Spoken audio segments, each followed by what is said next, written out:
My beloved child, there are things that are restored not by the sound of a loud trumpet, nor through a commotion before the eyes of men.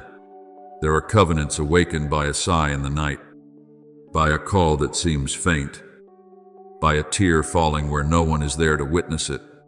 But I have witnessed it. I have heard. I have remembered.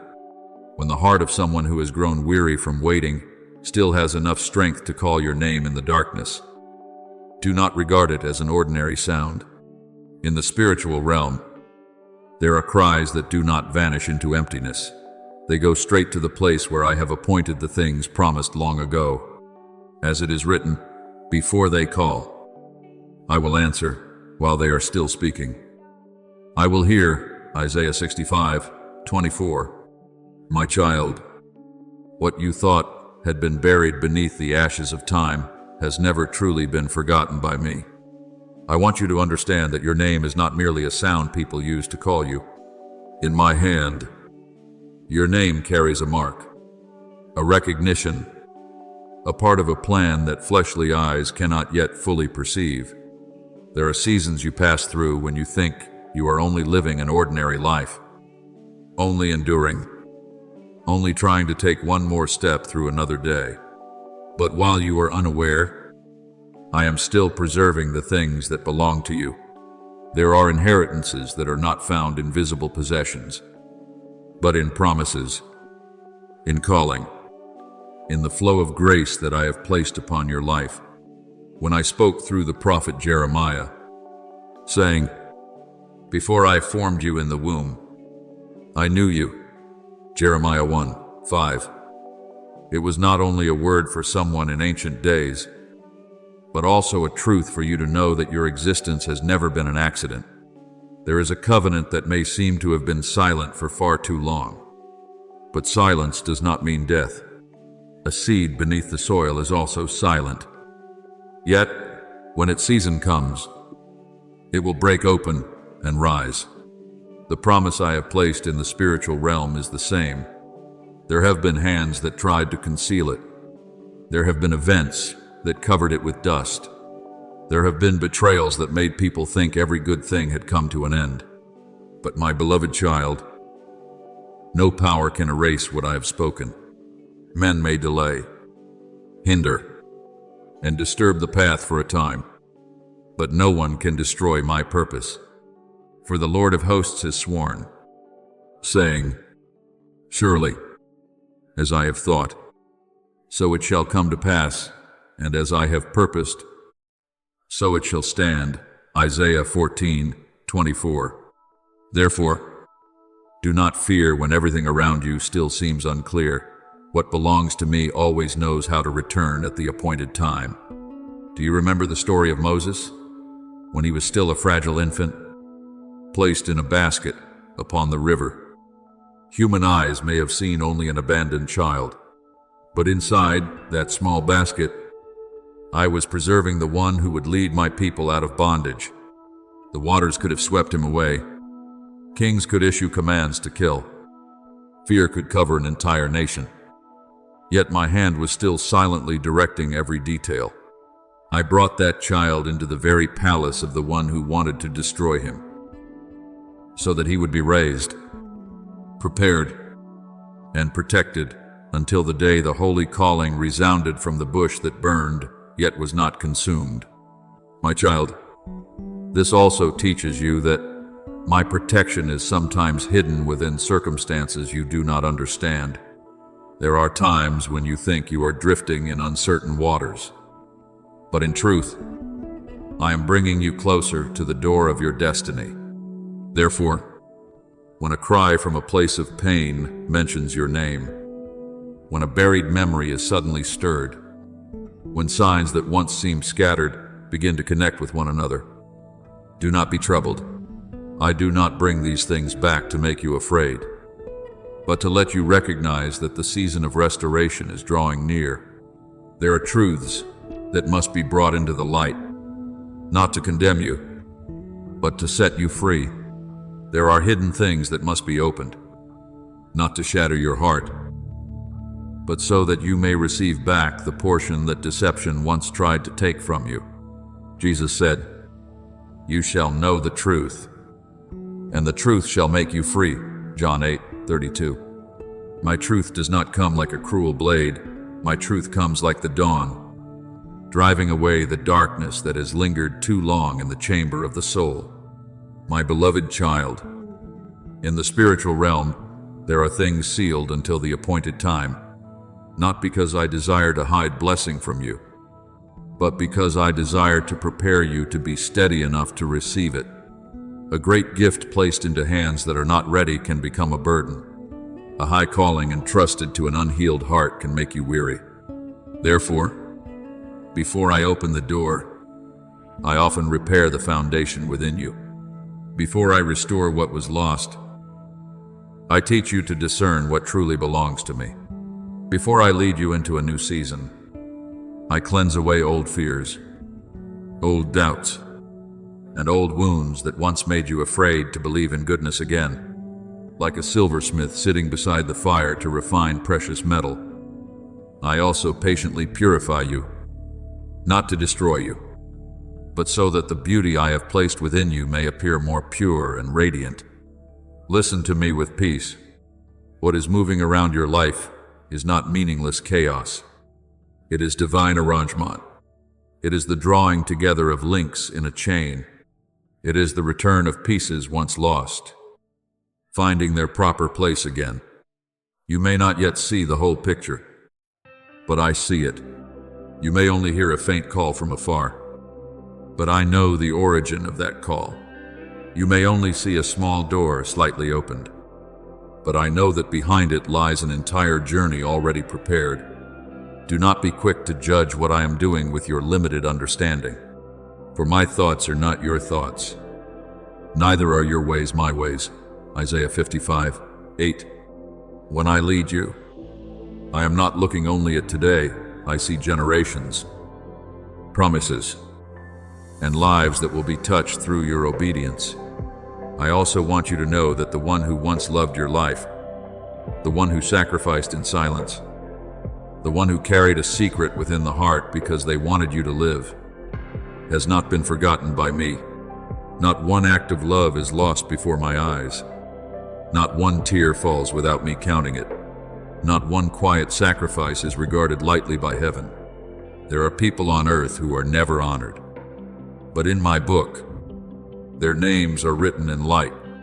When a true love dares to pay the price to protect what I have placed within you, that love becomes a witness to the covenant, and at the appointed time, I will bring to light what needs to be brought to light, not for the curiosity of mankind, but because of my righteousness. Therefore, do not tremble when you sense that your life is entering a new chapter. This chapter may begin with strange things, with the awakening of memories, with a voice calling from a place that seemed far away, with a sign that causes your heart to stir. But I am in it. I never lead you into truth without giving you the grace to stand firm in that truth. I never reopen a covenant so that you must carry it alone. I am the one who goes before you. I am the one who walks with you. And I am also the one who guards you from behind. As it is written, the Lord will go before you, and the God of Israel will be your rear guard. Isaiah 52:12. You are not stepping into this in loneliness. You are stepping into it under my covering. Now, my beloved child, keep your heart tender yet watchful. Do not let fear cause you to close the door before what I am restoring. Do not let old wounds make you suspicious of every signal of grace. And do not chase after spiritual things with the haste of the flesh. Walk slowly in wisdom. Pray in humility. And listen to my voice above every other voice. What has been sealed will be opened according to my order. What has been covered will be revealed in my light. What once seemed lost will return, not in its old form, but in a form purified, healed, and placed rightly within my eternal purpose. My child, I speak to you today not so that you may become curious about mysteries, but so that you may trust the one who holds every mystery. A sacred covenant has begun to breathe again. An old promise is being called by name beneath a new light. A part of your life that was once hidden is being brought back by me in righteousness. Stand firm, for what I restore will not only return to you what was lost, but will also lead you into a deeper understanding of my love. And when the time comes, you will look back on every dark night, every silence, every tearful call, and you will know that I never departed from your story. I was simply writing it with a holier, deeper, and more beautiful hand than anything you could ever have imagined. My beloved child, let your heart become still in this moment, for it is not by accident that you have stopped here. You may think you merely happened to see a message, that you only brushed against a passage of words among the countless sounds of the world. But I want you to know that no moment is beyond my providence. Before you realized that you were searching, I had already seen the quiet thirst within your soul. Before your lips knew how to say, "Father, today I want to hear your voice," I had already bent down near you with mercy. I waited for you not with the impatience of one who condemns, but with the patience of a father who never stops loving his child. As it is written, the Lord is near to those who have a broken heart, and saves such as have a contrite spirit. Psalm 34:18. You do not have to climb very high to reach me. When your heart is broken, I myself draw near to you. There have been times when you have walked through your life like someone carrying too many voices. The voice of responsibility pulls you forward. The voice of fear pulls you backward. The voice of memory repeats the things you wish to forget. And the voice of people demands that you prove you are good enough, strong enough, worthy enough. But in the midst of all those sounds, there is another voice, gentler yet deeper, not coercive yet full of authority, not causing you to panic, but calling you home. That is my voice. My voice is not like the voice of the world. The world often calls you by what you lack, by the mistakes you have made, by the wounds you carry, by the things you have not yet achieved. But I call you by your true identity.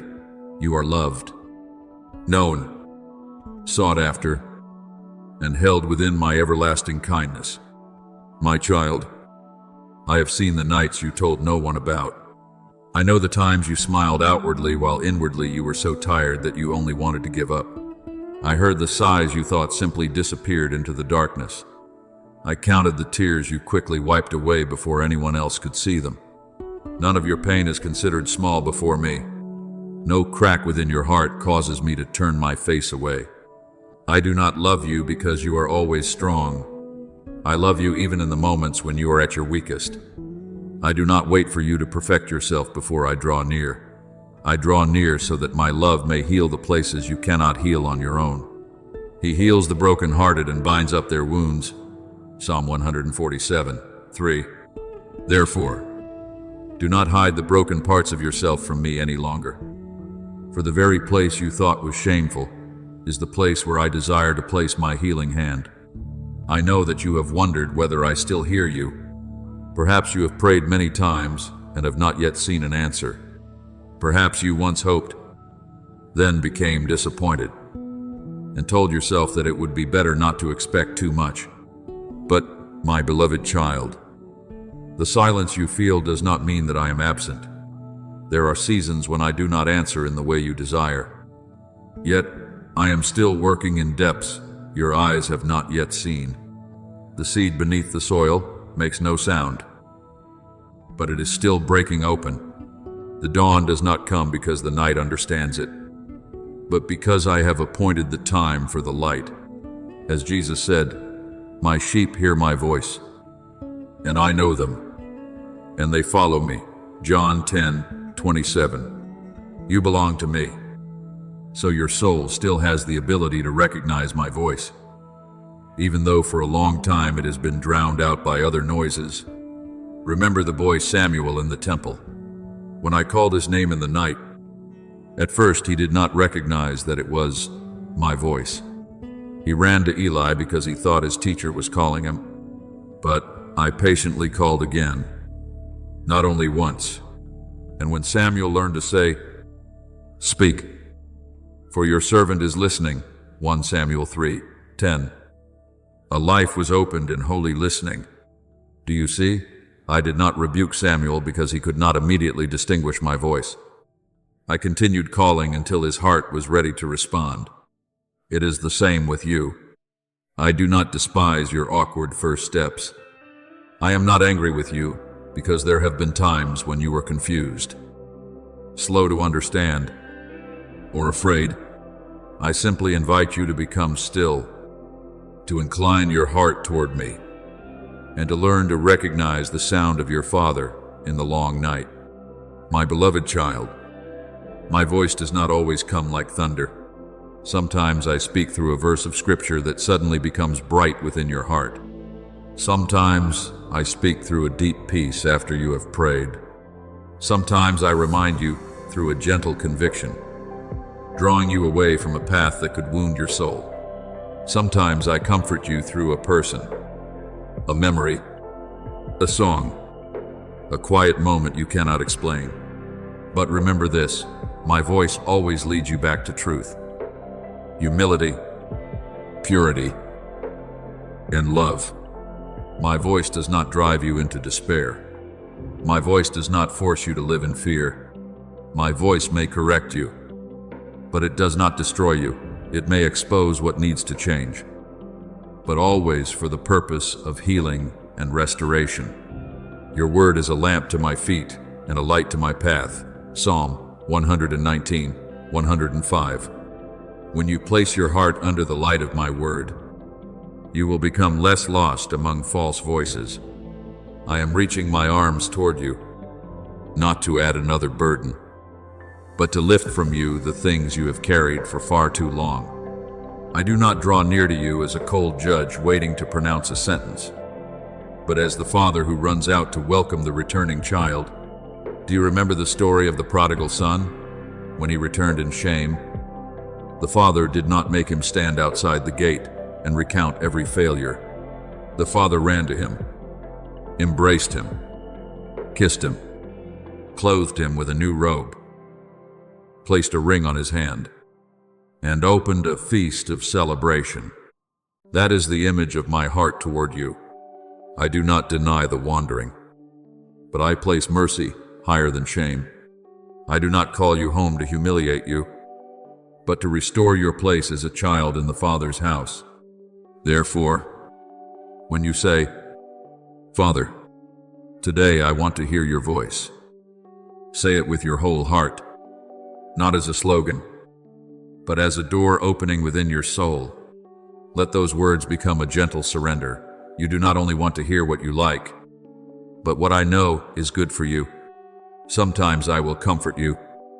Sometimes I will correct you. Sometimes I will tell you to wait. Sometimes I will tell you to move forward.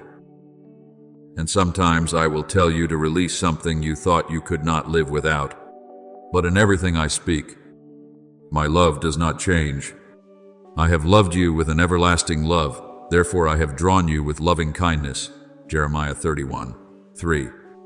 I do not draw you with chains of fear, but with the cords of mercy and grace. You do not need to prove that you are worthy of being heard by me. You do not need to prepare a perfect version of yourself before entering my presence. Come to me in truth. Come to me when your heart is tangled. Come to me when your faith is only like a small ember. I do not extinguish a smoldering wick.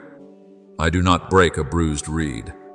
I know how to breathe life back into the flame within you by the breath of the Holy Spirit. What I desire from you today is not a spiritual performance, but an open heart. Tell me what you fear. Surrender to me what you have hidden. Let me step into the rooms of your heart that you have locked away for so long. Now, my beloved child, be at peace. This moment is an invitation to return to living fellowship, where you do not merely know about me through the hearing of others, but come to know me with your own heart. I am nearer than you think. I am speaking more softly than the noise around you, yet more deeply than every other sound. If you are willing to stop, if you are willing to listen, if you are willing to let my words soften the parts that have grown hardened, you will realize that I have been calling you for a long time. I have called you through tears, through the times you were protected from things you did not understand, through closed doors, through new dawns, and even through nights when it seemed that no one was beside you. Say to me today, Father, please speak. I am listening, and I will lead you step by step, not by force, but by love, not by condemnation, but by light, not from the distance of a stranger, but with the arms of the everlasting Father who will never leave you. My beloved child, let this call awaken your soul from every quiet slumber. I am not calling you to live in tension, to suspect everything, or to look at the world through eyes of fear. The watchfulness I desire to give you is not a state of constant anxiety, but the holy sensitivity of a soul that knows how to listen to me. It is the ability to recognize when the atmosphere around you changes, when a burden does not come merely from emotion, when a heaviness in your heart is an invitation to intercede, and when a disturbance in your mind must be brought back under the authority of truth. My child, there are days when your heart feels weighed down without knowing why. There are moments when weariness seems deeper than the body. There are times when you sense an invisible collision taking place behind ordinary events. Do not be quick to conclude that it is all merely a mood. Bring everything before me. 4. Be sober-minded and watchful. Your adversary, the devil, prowls around like a roaring lion, seeking someone to devour. 1 Peter 5:8. I do not say this to make you afraid, but so that you may know you were not born to fall asleep in the middle of a battlefield. When you are watchful, you will no longer allow your emotions to carry you like a leaf in rushing waters. You will learn to pause before reacting, to ask me before answering, and to discern the difference between conviction from the Holy Spirit and condemnation from darkness. There are outward criticisms that are actually aimed at your inward identity. There are delays that are not meant to bury you, but to prepare you for a door at the right time. There are people who leave not because you have failed, but because I am protecting your space from mixture. If you are not watchful, you will call purification loss, testing abandonment, and preparation delay. But when you see with the Spirit, you will recognize that I am still reigning over even the things you do not yet understand. For we walk by faith, not by sight. 2 Corinthians 5:7. Natural eyes see only the surface, but faith learns to see according to my light. That is why I teach you to pray without ceasing. Prayer is not only words lifted toward heaven, it is the anchor that keeps you from drifting amid the waves of anxiety. When you pray, you are placing your heart back under my reign. You are reminding your soul that circumstances are not the throne. Fear is not the king, and the enemy does not have the final voice. I still reign. My plan is still moving. My grace is still covering you even in the middle of the storm. Prayer does not make me nearer, for I am already near to you, but it opens your eyes to recognize that nearness. It does not awaken me from sleep, for I neither slumber nor sleep. Rather, it awakens you from the forgetfulness that your Father is still watching over you. As it is written, pray without ceasing. 1 Thessalonians 5:17. Not so that you may live under religious pressure, but so that every breath of your life may be reconnected to the eternal source of life. Remember the story of Nehemiah when he rebuilt the wall of Jerusalem. That work did not take place in peace and ease. There were those who mocked, threatened, and tried to discourage the people so that they would give up. But Nehemiah did not work only with his hands. He guarded with watchfulness and prayer. Scripture records that they prayed to God and set a guard day and night against their enemies. With one hand they worked, and with the other they held a weapon. Do you see? Watchfulness does not mean you stop building because you are afraid of being attacked. Watchfulness means you continue building what I have entrusted to you, while not being naive about the strategies that seek to pull you away from your position. I have not called you to abandon the work of the promise in order to stare at darkness all day. I have called you to build in faith, pray in humility, and guard the holy thing that has been entrusted to you. You also need to understand that no one was created to fight in isolation. The enemy often does not strike you first with great blows. He first seeks to separate you from healthy voices, from the supportive community, and from the embrace of those who are also seeking me. When you are isolated, lies can sound louder. When you are weary alone, despair can disguise itself as truth. But when you walk with those who know how to pray, who know how to remind you of my word, who know how to lift you up without condemnation, you will be surrounded as if by shields of faith. Two are better than one, because they have a good reward for their labor. For if they fall, one will lift up his companion. Ecclesiastes 4:9-10. Do not regard fellowship as something secondary. In spiritual warfare, there are victories that are preserved because of those who stand with you in intercession. I know that you have had seasons of decline. I know there were times when you were so tired that you let go of what you once believed. I know there were days when you no longer wanted to fight, no longer wanted to pray, no longer wanted to explain, and only wanted to hide in silence because you thought you had failed too many times. But my beloved child, if today you can still hear my voice calling, then that proves your story is not over. I do not call the one I have abandoned. I do not awaken the one for whom I no longer have a plan. If I am still reminding you to be watchful, it means I am still positioning you. If I am still correcting you, it means my love is still covering you. If I am still drawing you back, it means your armor still remains. Your promise still remains. And grace for the next step still remains. For a righteous man may fall 7 times and rise again. Proverbs 24:16. What makes you belong to me is not that you have never fallen, but that when you fall, you know how to return to the one who lifts you up.